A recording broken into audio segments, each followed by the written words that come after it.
Praise the Lord, hallelujah. जीवित परमेश्वर का धन्यवाद देते हैं कि प्रभु ने एक बार फिर आपके सम्मुख आके इस डेली ब्रेड में उसकी आराधना स्तुति करने का प्रभु ने मौका दिया। प्रतिदिन हम प्रभु की आराधना कर रहे हैं और उसकी महिमा कर रहे हैं। इस शाम के समय में जो हम उसके उपस्थिति में अलग से बिताते हैं प्रियो, सच में ये मनोहर समय होता है जब प्रभु हमसे बात करता है और हम प्रभु को आराधना चढ़ाते हैं, और कि वो प्रभु योग्य है ऐसी आराधना की, वो योग्य है ऐसी महिमा की। हालेलुया। हम धन्य हैं कि हम उसे वो महिमा चढ़ा पाते हैं। प्रभु ने हमें जीवित रखा है, भला चंगा रखा है, ये उसकी दया है। आइए हम आरंभिक प्रार्थना करें, आज किस डेली ब्रेड को प्रभु के हाथों में सौंपें। दयालु परमेश्वर, बड़ी विनम्रता के साथ हम तेरे पास आते हैं खुदा। तेरी दया और तेरी कृपा के लिए हम धन्यवाद देते हैं खुदा। खुदा, सुबह से लेकर इस क्षण तक तूने हमें संभाला, हम धन्यवाद देते हैं प्रभु। हम धन्यवाद देते हैं तेरे प्रेम और तेरी कृपा के लिए प्रभु। परमेश्वर, इस समय इस डेली ब्रेड को हम तेरे हाथ में सौंपते हैं खुदा। प्रभु, हर एक देखने वाले के जीवन में तेरी सामर्थ कार्य करे। तेरा भारी अभिषेक मांगते हैं खुदा, छुटकारे को मांगते हैं, चंगाई को मांगते हैं प्रभु जी। जितने लोग इसे देखते हैं प्रभु जी, प्रभु यीशु के नाम से खुदा चंगे हो जाए प्रभु, परेशानियां दूर हो जाए और तेरी सामर्थ कार्य करे। हर एक डिस्टर्बेंस दूर रहे प्रभु यीशु के नाम से। परमेश्वर, हम प्रार्थना मांगते हैं, पूरे डेली ब्रेड पे तेरे नियंत्रण मांगते हैं। प्रार्थना प्रभु यीशु के नाम से मांगते हैं, आमीन। Praise the Lord, hallelujah. आइए मिल के प्रभु के नाम को ऊंचा उठाएंगे, उसके नाम की जय जयकार करेंगे, कुछ देर उसके नाम को महिमा देंगे, गीत को गाएंगे। प्यार करूंगा मैं और ज्यादा तुझसे, आराधना और गहराई से।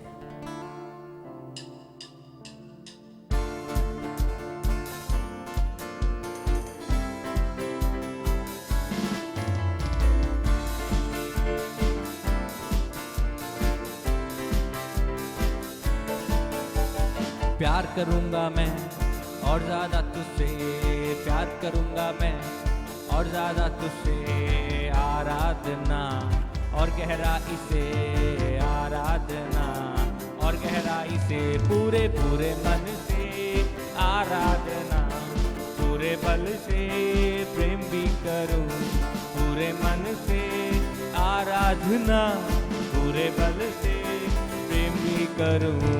आराधना आराधना गाएंगे, आराधना आराधना, ओ आराधना आराधना, आराधना आराधना।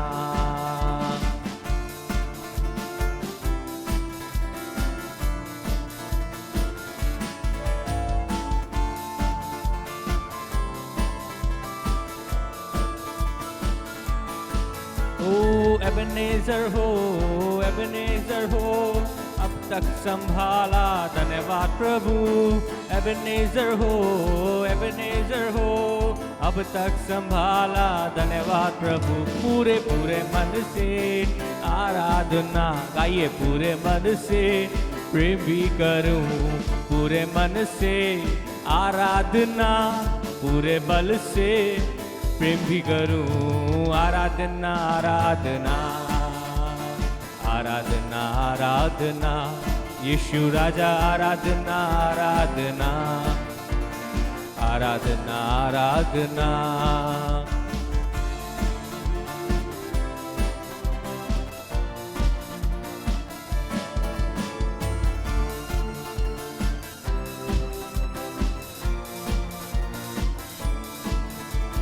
एल रोही, एल रोही, याद किया मुझे, धन्यवाद प्रभु। एल रोही, एल रोही, याद किया मुझे, धन्यवाद प्रभु। पूरे मन से आराधना, पूरे बल से प्रेम भी करूंगा, ये पूरे मन से आराधना, पूरे बल से प्रेम भी करूं। आराधना आराधना, आराधना आराधना, यीशु तेरी आराधना आराधना, आराधना आराधना, ओ महिमा, आराधना आराधना, आराधना आराधना, यीशु तेरी आराधना आराधना आराधना आराधना ओ आराधना आराधना ओ आराधना आराधना।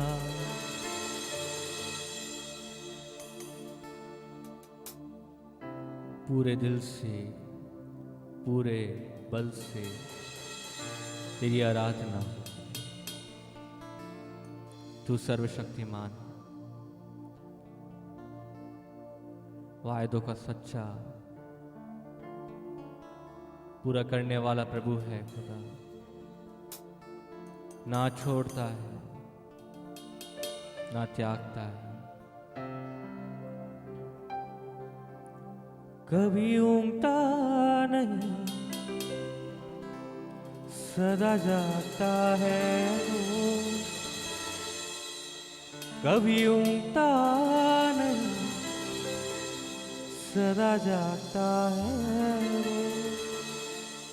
गिरने वालों को हरदम संभालता है वो।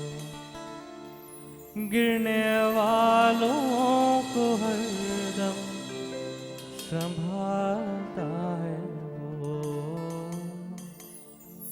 तेरा रब मेरा रब सोता नहीं, सो जाए ऐसा कभी होता नहीं। तेरा रब मेरा रब सोता नहीं, सो जाए ऐसा कभी होता। तेरा तेरा रब मेरा कब सोता नहीं, सो जाए ऐसा कभी होता नहीं। वो कभी ऊँगता नहीं, सदा जागता है वो। कभी ऊँगता नहीं, सदा जागता है वो। गिरने वालों को हरदम संभालता है वो। गिरने वालों को हरदम संभालता है वो। तेरा रब मेरा रब सोता नहीं, सो जाए ऐसा कभी होता। तेरा रब मेरा रब सोता नहीं, सो जाए ऐसा कभी होता नहीं।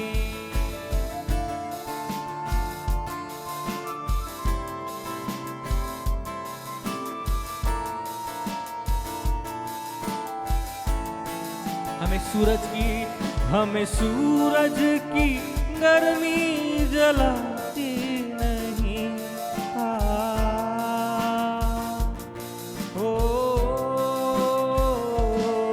हमें सूरज की गर्मी जलाती नहीं।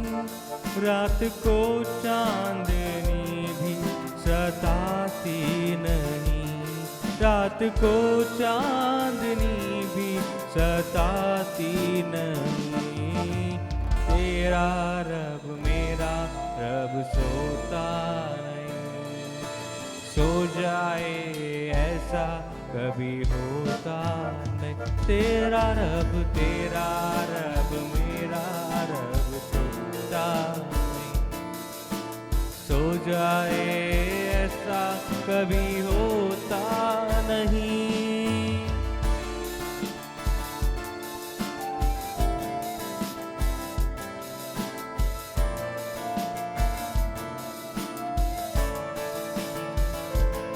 मौत की वादियों से गुजर हो मेरा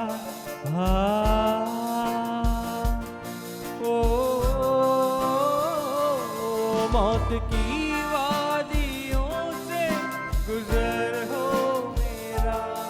अलमसीह नासिरी होगा रहबर मेरा। अलमसीह नासिरी होगा रहबर मेरा। तेरा रब मेरा रब सोता नहीं, सो जाए ऐसा कभी होता। तेरा रब मेरा रब सोता, सो जाए ऐसा कभी होता नहीं। तेरा रब मेरा रब सोता ओ नहीं, सोता है ऐसा कभी होता नहीं। कभी ऊँगता नहीं, सदा जागता है वो। कभी ऊँगता नहीं, सदा जागता है वो। गिरने वालों को हरदम संभालता है वो। गिरने वालों को हरदम संभालता है वो। तेरा रब मेरा रब सोता नहीं, सो जाए ऐसा कभी होता नहीं। तेरा रब मेरा रब सोता नहीं, सो जाए ऐसा कभी होता नहीं।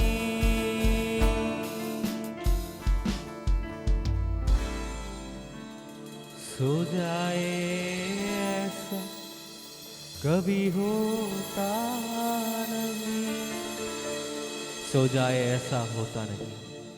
ऐसा महान प्रभु है प्रिय, कभी ऊँगता नहीं, सदा जागता है।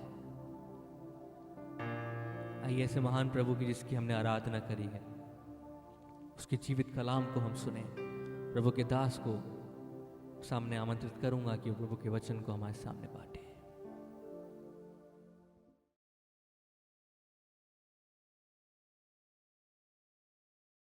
Praise the lord. प्रभु यीशु मसीह के मधुर मीठे नाम में आप सभी का आज की शाम फिर एक और बार डेली ब्रेड कार्यक्रम में अभिनंदन करता हूं। आशा करता हूं आप अच्छे होंगे। दिन भर प्रभु ने आपको संभाला, जय के उत्सव में लेके चला, अपने ज्ञान की सुगंध आपके जीवन के द्वारा फैलाई और सब बातों में आपकी रक्षा और मदद की। आपकी आंखों को आंसुओं से, आपके पाँव को ठोकर खाने से बचाया और विशेष तौर से इस समय कोरोना वायरस के प्रभाव से आपको बचाया। उसके लिए आपको बचाया, आपके परिवार को बचाया। सब बातों के लिए हम परमेश्वर को धन्यवाद देते हैं। तो अभी एक अच्छी आराधना आपने खुदा को चढ़ाई है और अब हम परमेश्वर के वचन की ओर आगे बढ़ते हैं। और जब हम परमेश्वर के वचन की ओर आगे बढ़ते हैं तो हम एक वचन खोलेंगे और मत्ती रचित सुसमाचार उसका 5वां अध्याय 1 और 2 पद, और उसके बाद हम पढ़ेंगे मत्ती का 7वां अध्याय और उसके 24 पद से और उसके 27 पद तक। वह इस भीड़ को देखकर पहाड़ पर चढ़ गया। हाँ। और जब बैठ गया तो उसके चेले उसके पास आए और वह अपना मुंह खोलकर उन्हें ये उपदेश देने लगा। इसलिए जो कोई मेरी ये बातें सुनकर उन्हें मानता है वह उस बुद्धिमान मनुष्य के समान ठहरेगा जिसने अपना घर चट्टान पर बनाया। और मैं बरसा और बाढ़ें आई और आंधियां चली और उस घर से टकराई, फिर भी वह नहीं गिरा क्योंकि उसकी नींव चट्टान पर डाली गई थी। परंतु जो कोई मेरी ये बातें सुनता है और उन पर नहीं चलता वह उस निर्बुद्धि मनुष्य के समान ठहरेगा जिसने अपना घर बालू पर बनाया। और मैं बरसा, बाढ़ें आई और आंधियां चली और उस घर से टकराई और वह घर गिरकर सत्यानाश हो गया। मेरे अजीजों, जब यीशु मसीह अपनी देह के दिनों में था तो एक दिन यीशु मसीह भीड़ को देखकर पहाड़ पे चल गया। और जब वो पहाड़ पे चला गया तो वहाँ पर उसके शिष्य पहुँचे और यीशु मसीह ने अपना मुंह खोला और बहुत सारी बातों पर उपदेश देना शुरू किया, शिक्षा देना शुरू किया अपने चेलों को। और जैसा मैं आपको बता रहा हूँ कि मत्ती 5, मत्ती 6, मत्ती 7 अध्याय के आखिरी पदों में हम लोग पहुँच गए हैं। और यहाँ पर हम जब देखते हैं, अगर अपन 21 पद से इसको पढ़ेंगे तो वहाँ पर बड़ा अच्छा लिखा हुआ है। जरा 21 पद से इसको पढ़ें। जो मुझे हे प्रभु कहता है उनमें से हर एक स्वर्ग के राज्य में प्रवेश न करेगा। जो मुझे हे प्रभु कहता है, उनमें से हर एक स्वर्ग के राज्य में प्रवेश न करेगा। नहीं करेगा। अब यहां पर अपन देखते हैं कि यीशु मसीह स्वयं कह रहा है कि आप जो है दिन भर हालेलुया करें, प्रेज द लॉर्ड करें, तो अभी आप ये मत समझना कि आपका स्वर्ग जो है उसको हालेलुया प्रेज द लॉर्ड करने से पक्का हो जाएगा। जो मुझे हे प्रभु कहते हैं, उनमें से हर एक स्वर्ग के राज्य में प्रवेश नहीं करेगा। और उसके बाद क्या लिखा है? परंतु वही प्रवेश करेगा जो मेरे स्वर्गीय पिता की इच्छा पर चलता है। हाँ, इसका अर्थ यह है कि जिसकी कथनी और करनी में अंतर नहीं होगा। जो वो बोलता है, समझता है, उसको जो वो सुनता है उसको वो करेगा। उसको जब वो करेगा, क्रिया में लाएगा, तभी स्वर्ग के राज्य में प्रवेश करेगा। मेरे अजीजों, लूका रचित सुसमाचार उसका 6वां अध्याय और उसके अगर 46 पद को अपन पढ़ें तो वहां पर भी यीशु मसीह ऐसी ही बात कुछ अलग तरीके से कह रहा है। जब तुम मेरा कहना नहीं मानते। हाँ, अब यहां पर यीशु मसीह कह रहा है कि जब तुम मेरा कहना नहीं मानते, इसका मतलब क्या है? वो चाहता है कि जो मैं कहूं वो तुम करो। और क्योंकि मुझे, जब तुम मेरा कहना नहीं मानते, हाँ, तो क्यों मुझे हे प्रभु कहते हो? दिन भर मुझे अपना प्रभु बोल बोल करके मुझे थका देते हो, मुझे उकता देते हो, मुझे परेशान करते हो, और जब मैं कहता हूं कि ये करो तो वो करते नहीं हो। आज बहुत सारे लोगों की, मनुष्यों की यही एक प्रवृत्ति है कि मनुष्य सुनता बहुत है, कानों की खुजली के कारण उपदेशक बटोर लेते हैं और सुनने में बड़ा मजा आता है, और सुनना सुनना सुनना सुनना सुनना, पर जब चलने की बात आती है, इम्प्लीमेंट की बात आती है, और जब प्रभु कहता है कि तुम मेरा कहना नहीं मानते, मेरी आज्ञाओं को नहीं मानते, मैं बोलता हूं उस पर चलते नहीं हो, तो मुझे हे प्रभु कहना बंद करो। एक प्रश्न है यहां पर ये, तो मुझे हे प्रभु क्यों कहते हो? और जो मुझे हे प्रभु कहते हैं, उनमें से हर एक स्वर्ग के राज्य का वारिस नहीं होने वाला। क्योंकि कुछ लोग मुझे हे प्रभु होठों से कहते हैं, कुछ लोग मेरी आराधना केवल होठों से करते हैं, कुछ लोग मेरी आराधना केवल दिखावे के लिए आडंबर में करते हैं, परंतु कुछ लोग ऐसे भी हैं जो उसकी आराधना आत्मा और सच्चाई से करते हैं, और कुछ लोग जो हैं उसकी आराधना हृदय से, हृदय की गहराई से, आत्मीयता के साथ करते हैं। मेरे अजीजों, दोनों मापदंडों में से आप किस में हैं, मैं तो इसका फैसला नहीं कर सकता हूं, लेकिन आपका मन आपको जरूर बताता होगा कि तू भी इस कैटेगरी में पाया जाता है। तो अपन यहां पर देखते हैं कि जो मुझे हे प्रभु कहते हैं, उनमें से हर एक स्वर्ग के राज्य का वारिस नहीं होगा, परंतु वही मेरे स्वर्ग के राज्य का वारिस होगा जो मेरे पिता की इच्छा पर चलता है। तो पिता की इच्छा क्या है उसको पहचानना और उस पर चलना, ये मेरे और आपके जीवन का एक बहुत ही अहम भाग है। चलिए आगे बढ़ते हैं। उस दिन बहुतेरे मुझसे कहेंगे, पढ़िए 22 पद को। उस दिन बहुत से लोग मुझसे कहेंगे, बहुत सारे लोग मुझसे कहेंगे, हे प्रभु हे प्रभु, हे प्रभु, हे प्रभु, हे प्रभु, हे प्रभु। हाँ, क्या हमने तेरे नाम से भविष्यवाणी नहीं की? क्या हमने तेरे नाम से भविष्यवाणी नहीं की? और तेरे नाम से दुष्ट आत्माओं को नहीं निकाला? ये कब कहेंगे मालूम है? जब परमेश्वर उनको बोलेगा कि जाओ भाई नरक जाओ, तुम्हारा तो डेस्टिनेशन नरक है, तब वो बोलेंगे, अरे प्रभु आप कैसी बातें करते हो, मैं तो आपकी सेवा में था, मैं तो दिन और रात आपके नाम से दुष्टात्मा निकालता था, और मैं तो भविष्यवाणी भी करता था, मैं तो अपोस्टल था। तब प्रभु कहेगा, तेरे नाम से बहुत अचंभे के काम, आश्चर्य कर्म भी मैंने दुनिया में प्रकट किए, लेकिन आगे क्या उत्तर है? तब मैं उनसे खुलकर कह दूंगा। हाँ, खुलकर कह दूंगा। इसका मतलब क्या है? स्पष्ट बोलूंगा भाई, कोई लाग लपेट नहीं है इसमें। हाँ, मैंने तुमको कभी नहीं जाना। मैंने तुमको कभी नहीं जाना। इसका मतलब क्या है? आपकी जो जान पहचान है ना, अभी जो आप कहते हो हे प्रभु हे प्रभु, वो कैसी जान पहचान है मालूम है? मुख जुबानी वाली। और मुख जुबानी जो रिश्ते होते हैं ना, उनसे कोई लाभ नहीं होता, ध्यान रखना। एक मुख जुबानी रिश्ता धनवान और लाजर के किस्से में भी दिखाई पड़ता है। जब धनवान मरा और अधोलोक में पहुंच गया, तो अधोलोक से पड़ा हुआ जब उसने ऊपर देखा तो उसने अब्राहम की गोद में लाजर को देखा। और जब लाजर को देखा तो लाजर को देखकर उसने लाजर से कुछ नहीं बोला, अब्राहम से कहा। अब अब्राहम को क्या संबोधित कर रहा है मालूम है? हे पिता, हे पिता। और आप अगर उसके पिता के उत्तर को सुनेंगे ना, तो पिता के उत्तर से भी आप आश्चर्यचकित हो जाएंगे। हे मेरे पुत्र। ये रिश्ता कैसा है मालूम है? ये मुख जुबानी रिश्ते होते हैं ना, वैसे वाला है। जैसे अपन पड़ोसी के किसी बुजुर्ग आदमी को डैडी बोलने लग जाते हैं, पापा बोलने लग जाते हैं, पप्पा जी बोलने लग जाते हैं, बस वैसा ही है ये। जब पड़ोसी मरता है तो वो रिश्ते, जो प्रॉपर्टी के हिस्से में आपको कुछ नहीं देके जाता अगर आप 20 साल से भी डैडी बोलो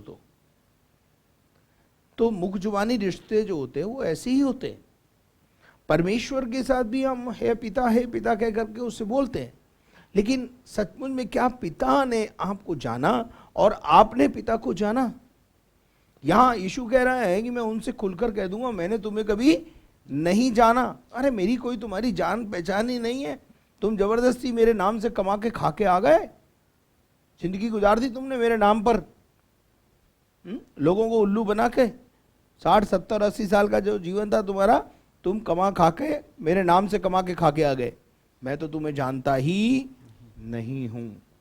हे कुकर्म करने वालों। उसके बाद वो हमारे कर्मों की बात करता है।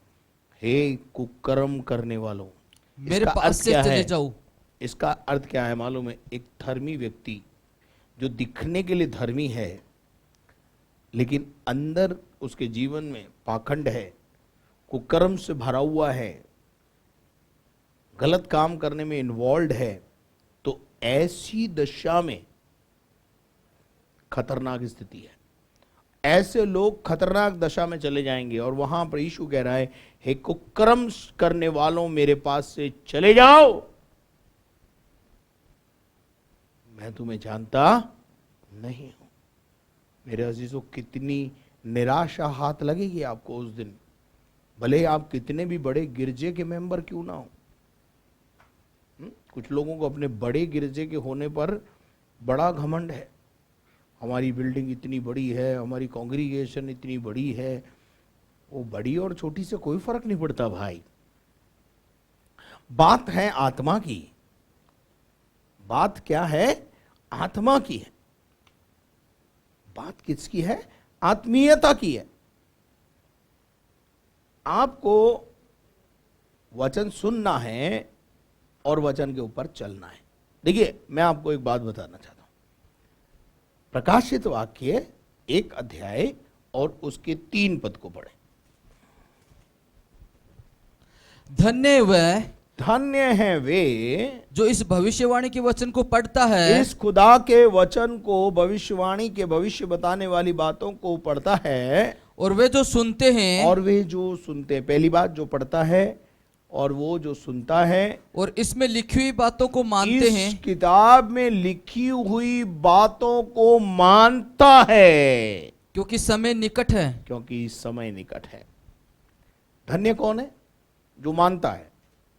पहली बात, वचन को पढ़ता है, सुनता है और मानता है। इन तीनों में से एक कड़ी भी छूटेगी तो आपका स्वर्ग छूट जाएगा। आप बोलो जी मैं वचन पढ़ता हूं और सुनता भी हूं, चलता नहीं हूं, तो कोई फायदा होने वाला है नहीं। ये तीनों बात आपको करनी पड़ेगी। वचन पढ़ना पड़ेगा, वचन सुनना है, और वचन पर, वचन की बातों पर आपको चलना है। तब आप एक ब्लेस्ड इंसान नजर आएंगे दुनिया में। तब एक आशीषित परिवार के रूप में नजर आएंगे आप दुनिया में। तो इस बात को आप अच्छी रीति से समझ लें कि वचन आपको क्या सिखाता है। इसलिए यीशु मसीह ने एक दृष्टांत वहां पर कहा, और वो दृष्टांत क्या है? इसलिए जो कोई 24 पद में लिखा है, मत्ती 7 का 24 में, इसलिए जो कोई मेरी ये बातें सुनकर उन्हें मानता है। देखिए, मानता है शब्द पर आपको जोर देना होगा। क्या आप मानते हैं? मेरा प्रश्न है जितने सुनने वाले हैं आज उनसे, क्या आप वचन सुनकर उसको मानते हैं, या केवल वचन के सुनने वाले हैं? पर वचन के चलने वाले बनना है, वचन को इंप्लीमेंट करना है अपने जीवन में। और क्या लिखा है? यह सुनकर मानता है वह उस बुद्धिमान मनुष्य के समान ठहरेगा। एक विजडम से भरा हुआ व्यक्ति है जो मानता है, सुनता वो नहीं। जो पढ़ता है और सुनता है और नहीं मानता है वो मूर्ख है। जो सुनता है, पढ़ता है और मानता है वो बुद्धिमान है। यही इसका सारांश है। इस दृष्टांत का सारांश यही है कि एक व्यक्ति है जो बुद्धिमान मनुष्य की नाई ठहरेगा, जिसने अपना घर चट्टान पर बनाया है। यह चट्टान क्या है? अगर आप इजराइलियों के जीवन को देखेंगे तो वो चट्टान मसीह है। हमारा घर मसीह जो एक चट्टान है उस पर बना होगा तो कभी हिलेगा नहीं। जो घर चट्टान पर बनाया जाता है वो हिलता नहीं है, वो गिरता नहीं है। मेरे अजीजों, आज हमको इस बात को समझना है, ये अपना घर चट्टान पर बना है, इसका मतलब क्या है? मसीही सिद्धांतों पर टिकी हुई है। देखिए, दुनिया में बहुत सारी डॉक्ट्रिन्स हैं, सिद्धांत हैं, लेकिन मैं आपको बताना चाहता हूं कि जो डॉक्ट्रिन ऑफ क्राइस्ट है वही आपको स्वर्ग के राज्य में लेके जाएगी। द डॉक्ट्रिन ऑफ क्राइस्ट वो आपको स्वर्ग के राज्य में दाखिल कराएगी, वरना आप स्वर्ग के राज्य से बाहर रहेंगे। किसी और प्रकार की शिक्षा को अगर आप मानते हैं तो आप सीधे खतरे में। यूहन्ना की दूसरी पत्री और उसका पहला अध्याय, एक ही अध्याय है उसमें, और उसके 8 और 9 पद को पढ़ें। अपने विषय में चौकस रहो, अपने विषय में सावधान रहो कि जो परिश्रम हमने किया है, हाँ, उसको तुम गवा न दो, उसे बिगाड़ ना दो, वरन उसका पूरा प्रतिफल वरन पाओ। वो परिश्रम जो हमने तुम्हारे अंदर किया है उसका पूरा प्रतिफल पाओ। 9वां पद, जो कोई मसीह की शिक्षा से आगे बढ़ जाता है, मसीह की शिक्षा, doctrine of Christ, teaching of Christ, जो उस शिक्षा में बना रहता है वो मानो उस व्यक्ति के समान है जिसने अपना घर नींव खोद कर गहरी, जब तक चट्टान नहीं आई तब तक वो उसने नींव को खोदा और वहां से उसने अपना घर बनाना शुरू किया। बहुत सारे लोग हैं जो बालू रेत पर अपना घर बनाते हैं। बालू रेत क्या है? नीचे अगर अपन दूसरी आयत को देखें कि वहां लिखा है कि चट्टान पर घर बनाया और परिणाम क्या हुआ कि वहां पर आंधियां आई, मेह बरसा और टकरे लगी, लेकिन वो घर, वो परिवार स्थिर रहा। आज थोड़े से संसारिक झोंके आते हैं, थोड़ा सा एक लालच का झोंका आता है और हम अपने स्तर से गिर जाते हैं। क्यों गिर जाते हैं? क्योंकि हमारी जो चट्टान है, हमारी जो नींव है वो चट्टान पे नहीं है। हम बालू रेत पर घर बनाते हैं। दूसरा जो व्यक्ति है जिसके बारे में जो बुद्धिहीन है उसके लिए लिखा है, परंतु जो ये मेरी बातें सुनता है और उन पर नहीं चलता, और उन पे नहीं चलता, वह उस निर्बुद्धि मनुष्य संडे को आता है, सुनता है, ऑनलाइन होता है, सुनता है, लेकिन चलने का काम कभी नहीं किया। चलिए आगे बढ़े। वो उस निर्बुद्धि मनुष्य की नाई है, समान ठहरेगा जिसने अपना घर बालू पर बनाया। बालू पर घर बनाया। बालू क्या है और चट्टान क्या है? दोनों में अंतर है। चट्टान मसीह और मसीह की शिक्षा है, और जो घर चट्टान पे बना हो उस पर आंधी और तूफान और मेंह बरसेगा, टकरे लगेगी, लेकिन घर खड़ा रहेगा। लेकिन जो घर बालू रेत पर बनाया हुआ है, दुनियावी सिद्धांतों पर बनाया हुआ है, मनुष्य के सिद्धांतों पर आपने अपना घर बनाया, दुनिया को खुश करने के लिए अपना घर बनाया हुआ है, वो घर आंधी और तूफान और टकरों के कारण गिर जाता है। मैं पिछले कुछ दिनों पहले एक वीडियो देख रहा था, और उसमें वहाँ हिमाचल के अंदर जो पानी बरसा और उसमें जो घर तबाह हुए उनको मैं देख रहा था, और बड़े बड़े घर जो हैं यूं बिखर गए। उसका कारण यह है कि उनकी नींव मजबूत नहीं है। मेरे अजीजों, मैं फिजिकली जो घर हैं उनकी बारे में बात नहीं कर रहा, उसको बनाने में तो आप बहुत बुद्धिमान हैं। आप कारीगर को भगा देते हैं ऐसे, जो हथौड़ा लेके नहीं आवे, जो सावल लेके ना आए, जिसके पास फीता ना हो, आप बहुत बुद्धिमान हैं। जो कच्ची लेसाई करे, या कच्चा मसाला लगाए, या बजरी ठीक नहीं लगाए, या सीमेंट बराबर ना डाले, ऐसे कारीगर को आप अपना मकान बनाने पे कभी नहीं लगाते हैं। लेकिन क्या आपको पता है कि आपका आत्मिक घर जो बना रहा है वो कारीगर कैसा है? उसके हाथ में सावल है कि नहीं है, सूत है कि नहीं है, उसके हाथ में जो है वो हथौड़ा है कि नहीं है, और करनी है कि नहीं है, सीमेंट प्रॉपर है कि नहीं है, बजरी प्रॉपर है कि नहीं है, या बालू लगा के घुसेड़ रहा है। और जब मकान बन के तैयार हो जाएगा कुछ ही दिनों के बाद आप देखेंगे कि वो डिमोलिश होके पड़ा हुआ है। आए एक आंधी का, तूफान का एक झटका आता है आपके जीवन में और आपको गिरा के चला जाता है। मैं आत्मिक जगत की बात कर रहा हूँ। आत्मिक जगत में, संसारिक जगत में वी आर वेरी अलर्ट। ऐसे कारीगर को, ऐसे ठेकेदार को भी हम भगा देते हैं, चल हमें नहीं चाहिए, हम बना लेंगे अपने आप से, नुकसान उठा लेते हैं। लेकिन आध्यात्मिक जगत में हम ऐसा नुकसान उठाने के लिए तैयार नहीं होते हैं। क्यों? मरेंगे तो गगड़ेंगे कहाँ, ओ कोई बात नहीं, यही हमारा तो पादरी है, चलेगा, यही हमारा पुश्तैनी चर्च है, इसी में चलो, बोले ए हमारे बाप की दुआ आ रही है या नहीं आ रही है, और चलेगा चलेगा चलेगा चलेगा शब्द जो है ना मसीह जगत में बहुत चलता है। और जब कोई मसीही जगत में ये चलेगा शब्द चलाता है तो फिर वो खुद ही चलता है, इस दुनिया से चला जाता है, आंधी और तूफान में उसका घर गिर जाता है। आप बोलेंगे हमारा घर कैसे गिर जाता है? मेरे अजीजों, जो घर, आध्यात्मिक घर, विश्वास में मजबूत नहीं होता, शिक्षा में मजबूत नहीं होता, वो बयार से उछाला जाता है। पौलुस कहता है उसका कोई ठिकाना नहीं होता है। एक झोंका आता है और आपके परिवार को डिमोलिश करके चला जाता है।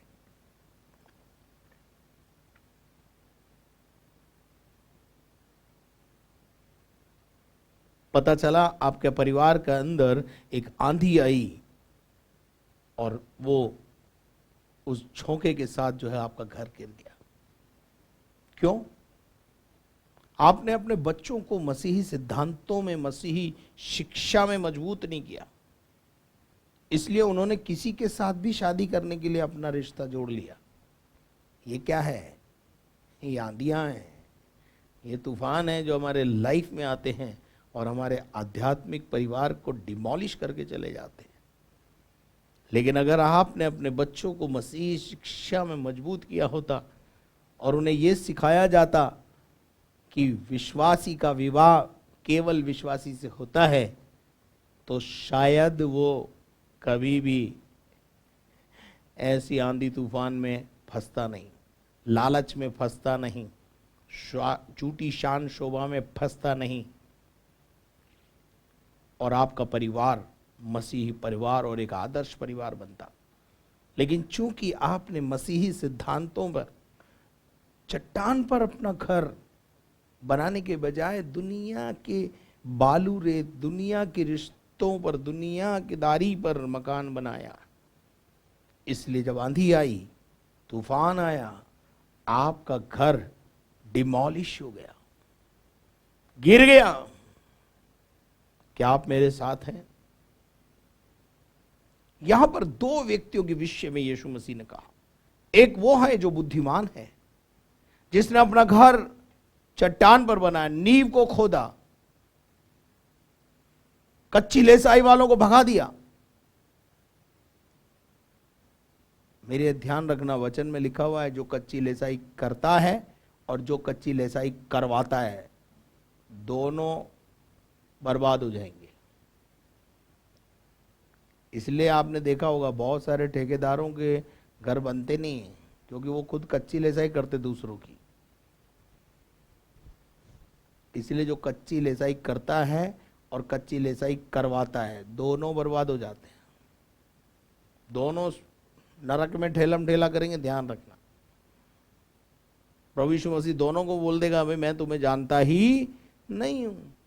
फिर आप भले कितना भी याद दिलाना, प्रभु हम तो ये वाला गीत भी गाते थे, रब की होवे सना हमेशा, फिर कितना भी आप याद दिलाना, प्रभु आपसे साफ कह देगा, मैं तुम्हें जानता नहीं हूं, एक कुकर्म करने वालों।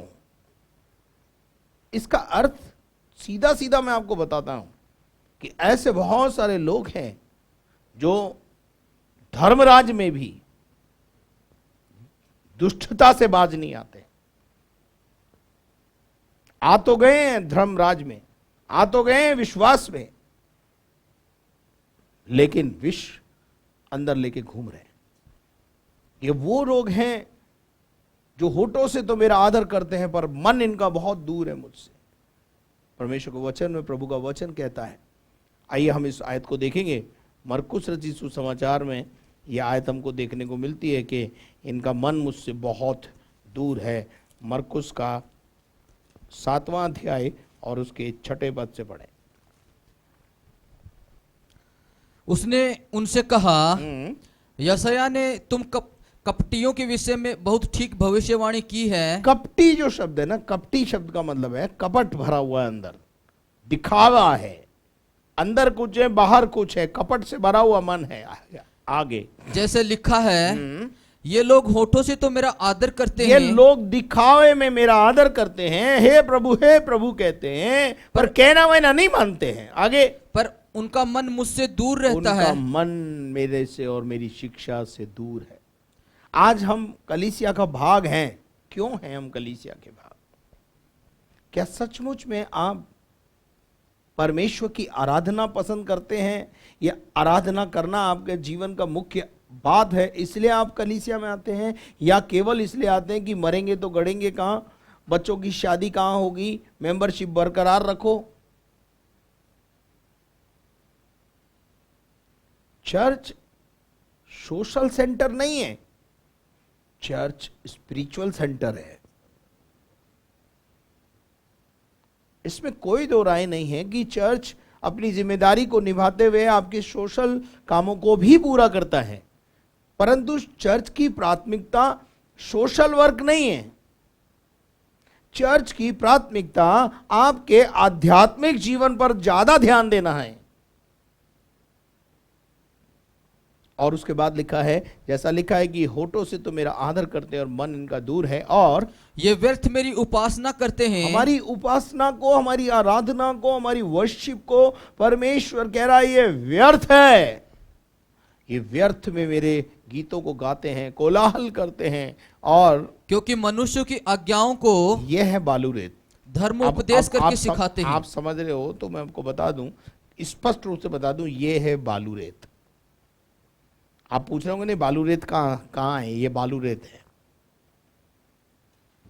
मनुष्य के बनाए हुए सिद्धांत, मनुष्य की दी हुई आज्ञाएं,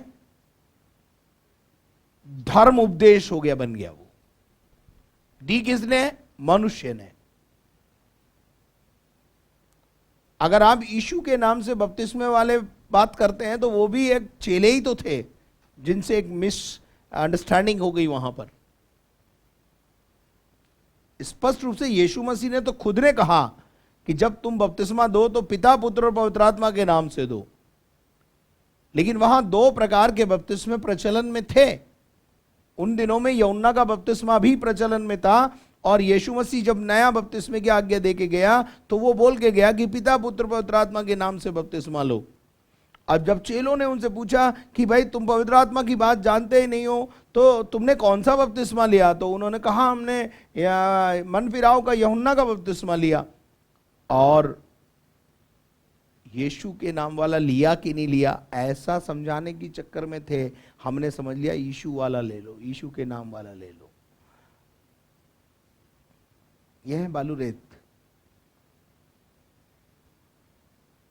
जिनके घर बालू रेत पर बने हुए हैं, गुस्सा तो आ रहा होगा, मुझे पता है बहुत सारे लोगों को गुस्सा आ रहा होगा, पर हम गुस्सा खाएं तो खाएं, मुझे कोई फर्क नहीं पड़ता। मैंने जैसे बाइबल समझी है मैं तो वैसे ही प्रचार करता हूं। यीशु ने खुद कहा कि पिता, पुत्र और पवित्र आत्मा के नाम से बपतिस्मा दो, तो हम वही पालन कर रहे हैं बस।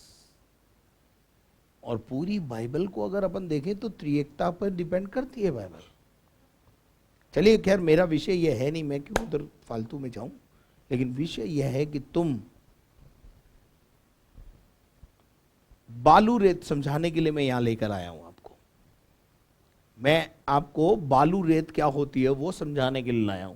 मैंने आपको चट्टान भी समझा दिया और मैं आपको बालू रेत समझा रहा हूं। अब बालू रेत क्या है?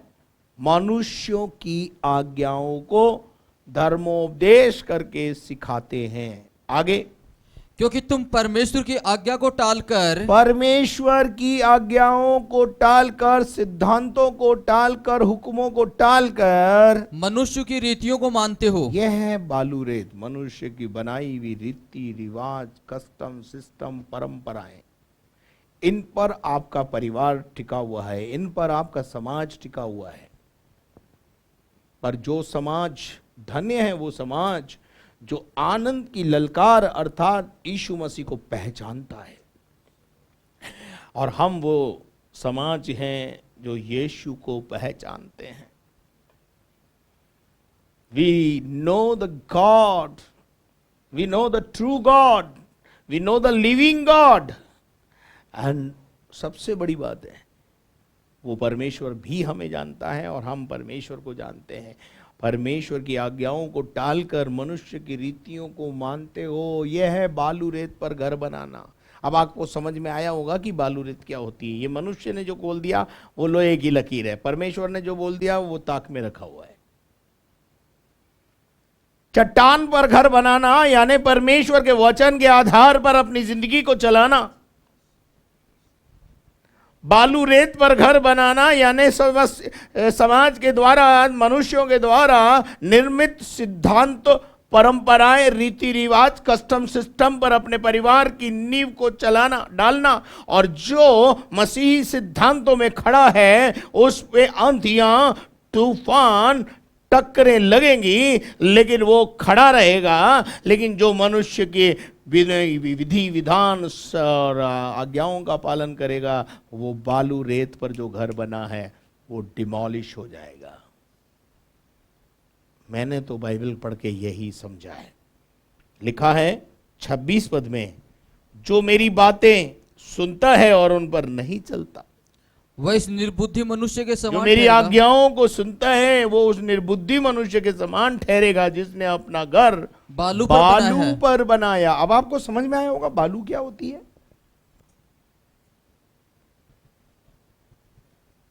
बालू को पानी बहा के ले जाता है। आपने कभी रेगिस्तान के बारे में सुना है? रेगिस्तान में बड़े बड़े पहाड़ होते हैं, काई के, बालू के। लेकिन प्रॉब्लम क्या है मालूम है? एक दिन वो बालू का पहाड़ यहां होता है तो दूसरे दिन उठ करके बालू का पहाड़ यहां आ जाता है। कारण क्या है? हवा चली, हल्के होने के कारण स्थान परिवर्तन हो गया। इतने हल्के हैं मसीही लोग, बयार से उछाले जाते हैं। कोई भी कुछ भी समझा दो, हम समझने को तैयार हैं। यीशु मसीह एक दिन खुल के जब बोलेगा ना आपसे, मैं जानता नहीं भाई कौन है रे तू, हाँ जी मैं प्रचारक, तो बोलेगा भाई मैं जानता नहीं कौन प्रचारक। मेरा कहने का अर्थ यह है कि हम इस बात को अच्छी तरह से समझ लें। आज बालू रेत क्या है और चट्टान क्या है?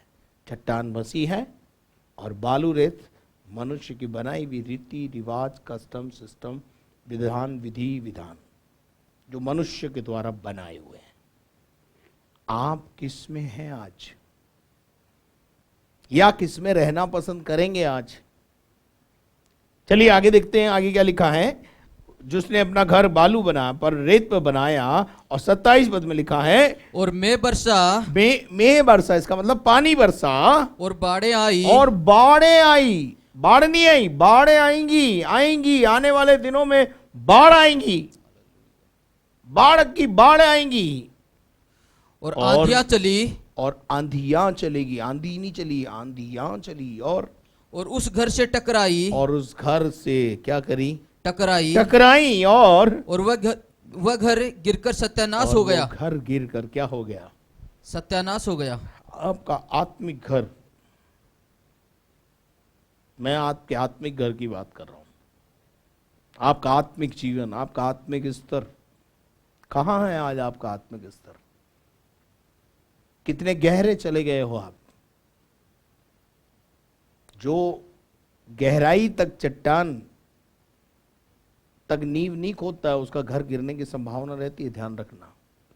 बड़े बुद्धिमान होते हैं, अभी अभी तो और थोड़ा सा और खोदो, अभी पक्की जमीन नहीं आई है, खोदो खोदो खोदो। और जब हम तुम्हारी खुदाई करते हैं यहां पर संडे को प्रचार के दौरान, ऐसे खुदाई करते हैं क्या? ऐसे खुदाई करते हैं क्या? भाई हम भी तो खुदाई करते हैं, गहरे में ले जाते हैं, आपको चट्टान तक पहुंचाना चाहते हैं ताकि आपका घर गिरे नहीं। पर वो आपको खुदाई जो हम करते हैं तो आपको समझ में आती नहीं। वो आप सोचते हो क्यों ना हमको ऊपर ही ऊपर पपोल के भेज दिया जाए। चलिए, पपोलने वाला पादरी चाहिए तो बहुत है, लेकिन चट्टान पर जिसका घर बना है वो नाश नहीं होगा, पर जिसका घर बालू रेत पर बना है, वो बालू रेत पर बना हुआ घर गिराया जाएगा। क्या लिखा है 27 पद में? और मेघ बरसा और बाढ़ें आई और आंधियां चली और घर पे टक्करें लगी और गिर कर वो क्या हो गया? सत्यानाश हो गया। क्या आप मेरे साथ हैं? क्या आपको मेरी बात समझ में आई है? आज अपन ने 21 पद से और 27 पद तक मनन किया है कि हे कुकर्म करने वाले। किसे बोला है कुकर्म करने वाले? वो लोग जो दुष्टात्माएं निकाल रहे हैं। दुष्टात्मा निकाल रहे हो यीशु के नाम से, अच्छी बात है। बीमारों को चंगा कर रहे हो, अच्छी बात है। लेकिन पीछे जो पर्दे के पीछे जो तुम्हारे बैकग्राउंड में जो तुम्हारे काले धंधे हैं, उनको भी तो बंद कर लो और ऐसों को पहचानो। अब प्रॉब्लम क्या है हमारी? हम सोचते हैं अरे अगर प्रभु उससे खुश नहीं होता तो दुष्टात्मा कैसे निकलती? अरे दुष्टात्मा का प्रॉब्लम है कि वो यीशु नाम से परेशान है, और यीशु मसीह भी उन दुष्टों से परेशान है जो यीशु का नाम बीच में ले लेते हैं। और यीशु मसीह अपने नाम के निमित्त काम करता है, उसका नाम खराब ना हो इसलिए काम करता है। लेकिन एक बात ध्यान रखना, जो कुकर्म करते हुए ये सब कामों को करते हैं, एक दिन यीशु उनसे खुलकर कह देगा मैं तुम्हें जानता भी नहीं हूं। ऐसे बहुत सारे पादरी प्रचारक हैं जो ये काम करते हैं, पैसे के लिए करते हैं, धन दौलत के लिए करते हैं, इज्जत शोहरत के लिए करते हैं। मैं उनसे भी निवेदन करना चाहता हूं, बहुत अच्छा काम करते हो आप, लेकिन अगर आप बैक में कहीं छुपे हुए कुकर्म में आप लिप्त हैं, कृपया उनमें से बाहर आ जाइए, अन्यथा एक दिन आपका घर डिमोलिश हो जाएगा, आपके बच्चे बर्बाद हो जाएंगे, आपका घर डिमोलिश हो जाएगा। हे कुकर्म करने वालों, मेरे पास से चले जाओ। मेरे अजीजों, 28 और 29 पद को पढ़ें और हम अंत की ओर बढ़ेंगे। जब यीशु ये बातें कह चुका, हाँ, तो ऐसा हुआ हाँ। कि भीड़ उसके उपदेश से चकित हुई। भीड़, अब यीशु मसीह कहां आ चुका है? वापस नीचे की आ गया है और कुछ भीड़ उसके पास आ चुकी है। और यीशु मसीह अपने उपदेशों से लोगों को क्या कर देता था? चकित कर देता था। और क्योंकि वह उनको हाँ, शास्त्रियों के समान नहीं, हाँ, परंतु अधिकारी के समान उपदेश देता था। हाँ, शास्त्री लोग तो बोलते थे मानो तो मानो, नहीं मानो तो मत मानो, कोई दिक्कत नहीं है। लेकिन यीशु ऐसा नहीं कहता था। यीशु बोलता था मैं सीधा बोलता हूं, मैं तुम्हें जानता वानता नहीं। वही लाग लपेट नहीं थी यीशु मसीह के पास। मेरे अजीजों, मैं प्रभु को धन्यवाद देता हूं। प्रभु यीशु मसीह ने अपने चेलों को मत्ती 5, मत्ती 6 और मत्ती 7 गहरी शिक्षा में उतारा। कोई मैं नहीं समझता कि मत्ती 5, मत्ती 6 और मत्ती 7 में कोई क्षेत्र छोड़ दिया यीशु मसीह ने। कहीं ना कहीं से, किसी न किसी प्रकार से यीशु मसीह ने अपने चेलों को इतनी गहरी शिक्षा में उतार दिया जिसकी कोई सीमा नहीं। और मैं आपको बताता हूं, जब यीशु मसीह ने चमत्कारों को किया, उसके बाद बड़े बड़े आश्चर्य कर्म किए, और उसके बाद वो मारा गया, गाड़ा गया, और जब 28वें अध्याय के 18 पद में आया तो यीशु मसीह अंत में जब मृदों में से जी उठा, तो यीशु मसीह अपने चेलों के पास आया और चेलों से कहा, स्वर्ग और पृथ्वी का सारा अधिकार यीशु ने उनके पास आकर कहा, मुझे दिया गया है। ये ग्रेट कमीशन है। बहुत से लोगों को जब बोलते हैं ग्रेट कमीशन क्या है तो पता नहीं होता ग्रेट कमीशन क्या है। ग्रेट कमीशन का मतलब है महान आदेश। दुनिया में ध्यान रखना, ये झूठी शिक्षा वाले तो बिल्कुल पढ़ते भी नहीं, पढ़ाते भी नहीं इसको, लेकिन हम इस ग्रेट कमीशन के पीछे दौड़ रहे हैं। और ग्रेट कमीशन यह है, यीशु ने अपने चेलों के पास आकर उनसे कहा, स्वर्ग और पृथ्वी का सारा अधिकार मेरे पास है।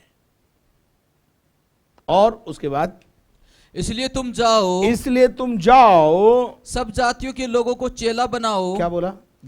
जाओ और सब जातियों के बीच में जाओ और उन्हें चेला बनाओ और उन्हें पिता, पुत्र और पवित्र आत्मा के नाम से बपतिस्मा दो। क्या दो? पवित्र डुबकी लगवाओ। बपतिस्मे का मतलब है पवित्र डुबकी। पवित्र डुबकी का मतलब होता है पाप को मानकर छोड़ देने के लिए तैयार हो जाना। और डुबकी हिंदू धर्म में भी है, मसीही धर्म में भी डुबकी है। अगर किसी से आप पूछेंगे तो आपको मालूम पड़ेगा कि वो एक पवित्र स्नान है और वो मन की शुद्धिकरण के लिए है। शरीर के शुद्ध हो जाने का उससे कोई वैल्यू नहीं है, लेकिन वो एक आस्था के साथ मन से लगाया हुआ एक डुबकी है जिसमें आप एक निर्णय के साथ अंदर जाते हो और एक निर्णय के साथ बाहर आते हो कि अब से मैं पाप में जीवन व्यतीत नहीं करूंगा। और जब आप उसमें से वापस बाहर आते हो तो हम उसी को, मसीही लोग उसी को नया जन्म बोलते हैं। वही नया जन्म है। पुराना दबा दिया गया, नया उभर के आया। डुबकी के बाद जब इंसान वापस बाहर आता है, हल्का हो जाता है। पाप सारे, जैसे ऐसा महसूस होता है जैसे सारे पाप इस जल के अंदर खत्म हो गए। उसको बोलते हैं पवित्र स्नान। बपतिस्मा का मतलब धर्म परिवर्तन नहीं है। बपतिस्मे का मतलब है मन से परमेश्वर के वश में हो जाना। अब यहां पर यीशु मसीह ने कहा जाओ और उन्हें पिता पुत्र पवित्र आत्मा के नाम से बपतिस्मा दो। वहां ड्यूटी चेलों की खत्म नहीं हो रही है। ग्रेट कमीशन पूरा अभी नहीं हुआ है, लेकिन ग्रेट कमीशन अब आगे क्या लिखा है, और उन्हें सब बातें जो मैंने तुम्हें आज्ञा दी है। कहां आज्ञा दी है? पहाड़ी उपदेश पर, पहाड़ी उपदेश में। मत्ती 5, मत्ती 6, मत्ती 7। यीशु मसीह ने अपने चेलों को गहरी शिक्षा में उतारा और यीशु मसीह ने उनसे कहा जो मैंने तुम्हें सिखाया वही तुम उन चेलों को भी जो अब मुझ पर विश्वास करेंगे मानना सिखाओ। उनको यही मानना सिखाना, उनको मेरा पीछा करना सिखाना, मेरे नक्शे कदम पर चलना सिखाना।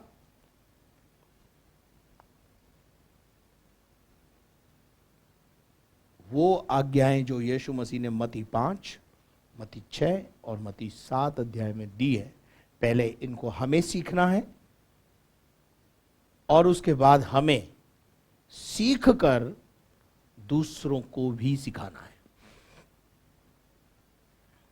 उन्हें पिता पुत्र पवित्र आत्मा के नाम से बपतिस्मा यानी मन का शुद्धिकरण के लिए तैयार करना है। बहुत सारे लोग इसको धर्म परिवर्तन का नाम देते हैं। मेरे अजीजों, अगर ये धर्म परिवर्तन है तो ईसाई समाज के लोग जो ईसाई समाज में जन्म लेते हैं, फिर वो क्यों इसका इस्तेमाल करते हैं? वो क्यों पवित्र डुबकी लेते हैं? वो क्या बन रहे हैं? फिर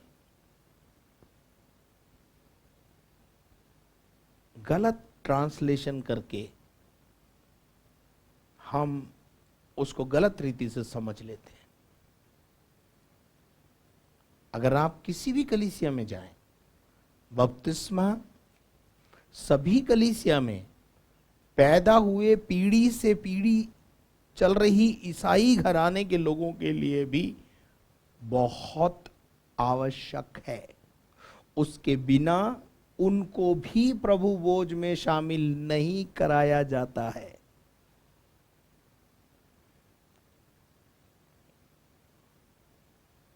तो बपतिस्मा मन का शुद्धिकरण है, मन से परमेश्वर के साथ एक संबंध है। और यीशु मसीह कहता है उनको मानना सिखाओ जो मैंने तुम्हें, और देखो जगत के अंत तक मैं तुम्हारे संग रहूंगा। यानी अगर ये काम तुम करते रहे तो तुम समझ लो तुम्हारी नींव गहरी है, तुम चट्टान पर घर बना चुके हो। अब दुनिया की कोई आंधी तूफान उसे आकर गिरा नहीं सकती, क्योंकि यीशु हमारे साथ कब तक है? Till the end of the earth. इस पृथ्वी के अंत तक वो हमारे साथ है। To the very end of the age, दुनिया के अंत तक वो हमारे साथ है। कौन? जो इस मत्ती 5, मत्ती 6 और मत्ती 7 में दी गई शिक्षाओं को अपने जीवन में इंप्लीमेंट करता है और इंप्लीमेंट करवाता है, जो लोगों को भी सिखाता है और खुद भी सीखता है। परमेश्वर ऐसा करने की आपको और मुझे शक्ति प्रदान करे। हम सब अपनी आंखों को बंद करें और प्रार्थना करें। हमारे जीवित और महान परमेश्वर, हम तेरे बेटे यीशु मसीह के द्वारा तेरे पास आते हैं, तेरा धन्यवाद करते हैं कि तूने हमारी प्रार्थना को सुना प्रभु जी। और इस समय विशेष तौर से प्रभु ऐसा करने के लिए आप हमें बल, शक्ति और सामर्थ्य दें कि हम तेरे बताए हुए मार्ग पर चलने वाले बने, सुनने वाले नहीं परंतु चलने वाले बने। धन्यवाद करते तूने हमारी प्रार्थना को सुना है। इस समय विशेष तौर से जो लोग बीमार हैं, हम उनके चंगाई और छुटकारे के लिए घोषणा करते हैं। और विशेष तौर से जो लोग प्रभु जी कोविड-19 से परेशान हैं, उनको आज़ाद कीजिए। और जिनके आज जन्मदिन है और जिनके आज मैरिज एनिवर्सरी है, सभी को आशीषित कीजिए और नया वर्ष उनके लिए आशीष और खुशियों का वर्ष हो। सारा आदर और मान और सम्मान गौरव तुझे देते हुए प्रार्थना को यीशु मसीह के नाम से मांगते हैं, आमीन। और अब हमारे खुदावंद यीशु मसीह का फजल, खुदा बाप की मोहब्बत, पाक रूह की रिफाकत और शराकत अब से लेकर हमेशा तक हम सबों के साथ हमेशा तक होता रहे। और हम सब बोलें आमीन। May God bless you. परमेश्वर आपको आशीष दे। और यदि आपने हमारे चैनल को सब्सक्राइब नहीं किया तो सबसे पहले आप उसे सब्सक्राइब करें, बेल आइकॉन को दबाएं, शेयर करें, लाइक करें। और यदि आप अपने प्रार्थना के निवेदन हमको देना चाहते हैं तो हमारी स्क्रीन के ऊपर प्रार्थना टावर के नंबर हैं। और यदि आप हमारे लिए प्रार्थना करें तो बहुत ही अच्छा होगा। और यदि आप इस सेवा को आर्थिक सहयोग देना चाहते हैं तो बैंक अकाउंट की डिटेल्स स्क्रीन पर हैं। May God bless you. कल शाम 6 बजे फिर डेली ब्रेड कार्यक्रम में आपके साथ शिरकत हासिल करेंगे। तब तक के लिए घर में रहें, सुरक्षित रहें। धन्यवाद।